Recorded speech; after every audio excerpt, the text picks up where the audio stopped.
मुंबई के 5 नामी क्लबों पर एफडीए की बड़ी कार्रवाई, एफएसएसएआई लाइसेंस निलंबित। मुंबई में प्रतिष्ठित क्लबों की रसोई में खाद्य सुरक्षा नियमों की गंभीर अनदेखी का मामला सामने आया है। महाराष्ट्र खाद्य एवं औषधि प्रशासन एफडीए ने कार्रवाई करते हुए मुंबई के 5 बड़े क्लबों के एफएसएसएआई लाइसेंस तत्काल प्रभाव से निलंबित कर दिए हैं। जांच के दौरान रसोई में कॉकरोच और मक्खियों का प्रकोप, फफूंदी लगी सब्जियां और एक्सपायर्ड खाद्य सामग्री मिलने की बात सामने आई। इसके अलावा शाकाहारी और मांसाहारी खाद्य पदार्थों को अलग अलग रखने के नियमों का पालन नहीं किया जा रहा था, जिससे क्रॉस कंटेमिनेशन का खतरा बढ़ रहा था।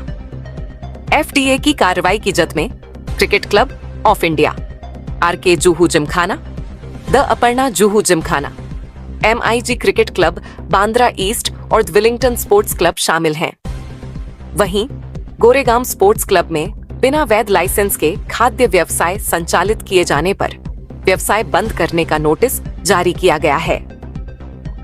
खाद्य एवं औषधि प्रशासन ने स्पष्ट किया है कि आम जनता को सुरक्षित और स्वच्छ भोजन उपलब्ध कराना उसकी प्राथमिकता है और खाद्य सुरक्षा नियमों का उल्लंघन करने वालों के खिलाफ आगे भी सख्त कार्रवाई जारी रहेगी। Okay, good.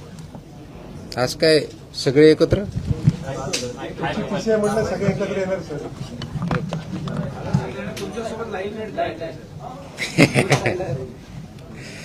Okay, thank you. आज आपण इथं एका महत्त्वाच्या विषयावरती प्रेससाठी जमला, त्याच्याबद्दल धन्यवाद। गेल्या 2 महिन्यापासून आपण अनेक मोहिमा राबवत आहोत। इथून पुढे त्या राबवल्या जातील।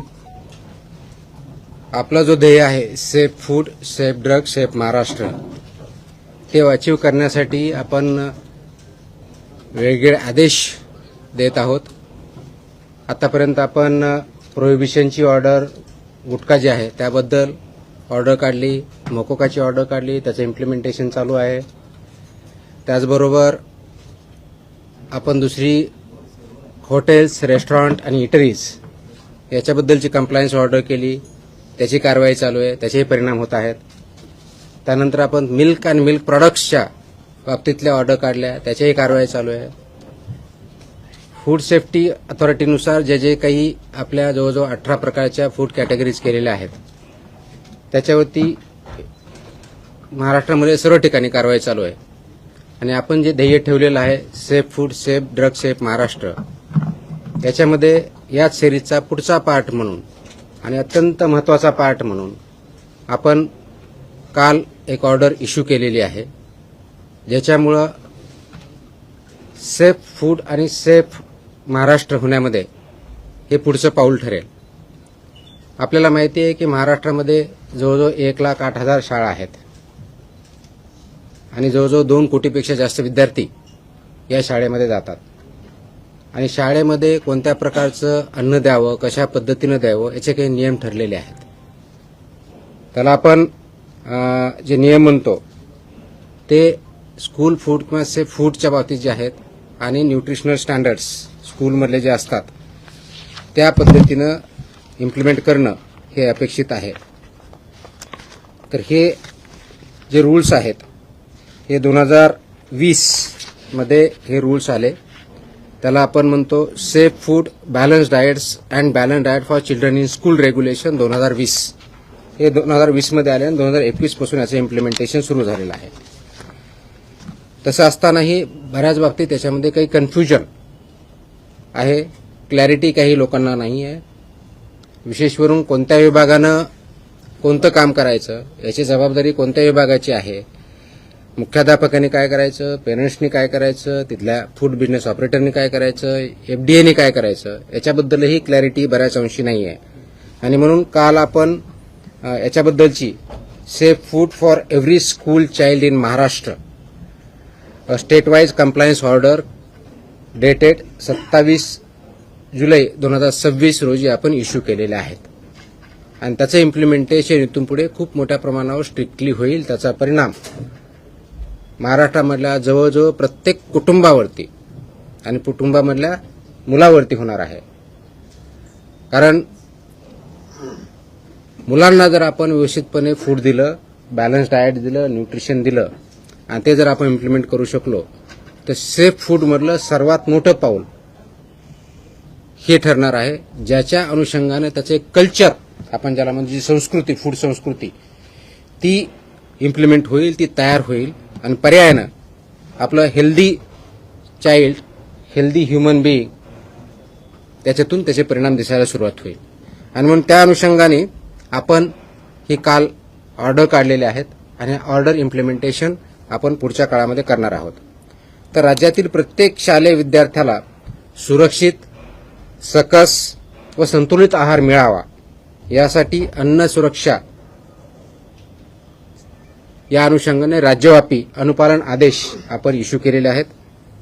याच्यातले ठळक वैशिष्ट्य असं आहे की महाराष्ट्रातल्या सर्व शासकीय, निमशासकीय, अनुदानित, खाजगी, निवासी, नॉन रेसिडेन्शियल आणि सर्व मंडळ, मग ते एसएससी असेल, सीबीएसई असेल, आयसीएसई असेल, आयजीसीएसई असेल, आयबी असेल, कोणत्याही बोर्डची शाळा जरी असेल त्या सर्वांना हे लागू आहे. एडेड असेल, अनएडेड असेल, प्रायव्हेट असेल, गव्हर्नमेंट असेल, हे कोणतंही डिस्टिंक्शन याच्यामध्ये नाही. सर्व शाळांना हे लागू आहे.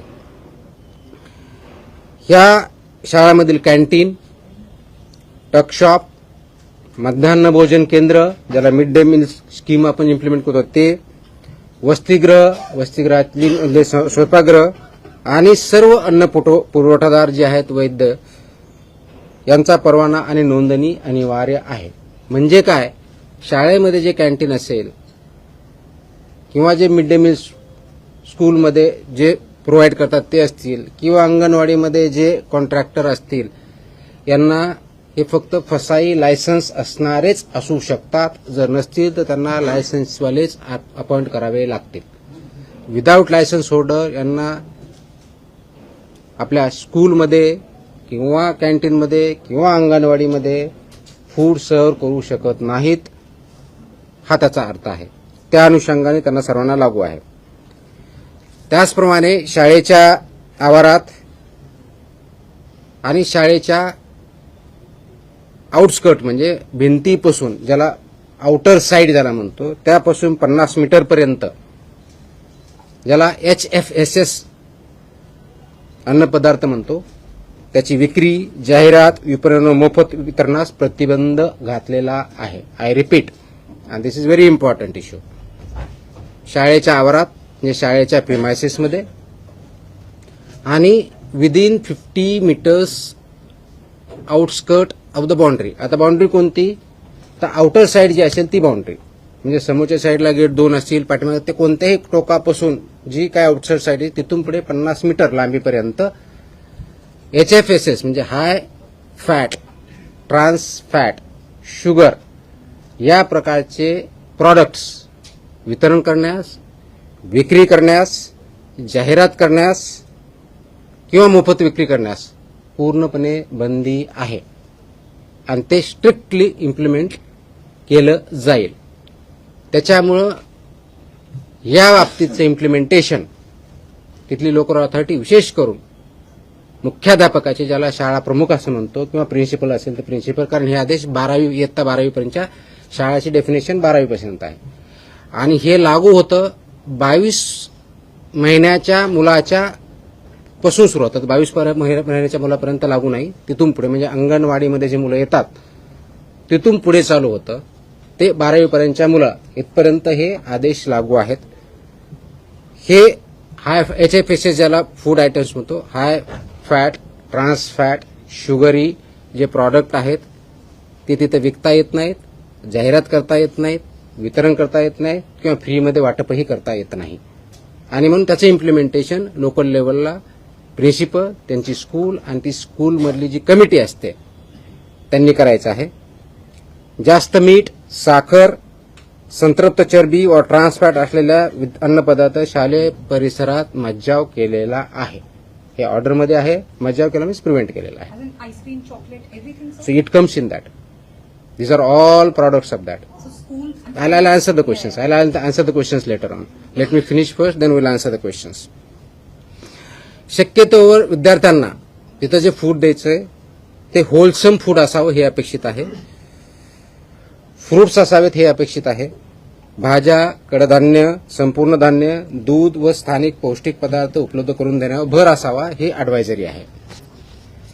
त्याचबरोबर प्रत्येक शाळेत हे पिण्यायोग्य पाणी, स्वच्छता, अन्न साठवणूक, तापमान नियंत्रण, कीड नियंत्रण आणि कचरा व्यवस्थापनाची काटेकोर अंमलबजावणी जिथं फूड सर्व्ह केलं जातं किंवा प्रिपेअर केलं जातं याची इम्प्लिमेंटेशन होणं अपेक्षित आहे.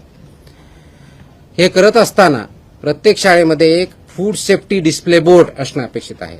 आता या फूड सेफ्टी डिस्प्ले बोर्डवरती काय तुमचा व्हेंडर कोण आहे, त्याचं लायसन्स काय आहे, कोणत्या प्रकारचं फूड तिथं दिलं जातं, त्याच्या काय व्हॅल्यूज आहेत हे लिहिणं अपेक्षित आहे. त्याचबरोबर फूड सेफ्टी सुपरवायझर हेही नॉमिनेट करायचं आहे. त्यांनी हे बघायचं आहे की हे फूड सेफ्टीचे नॉर्म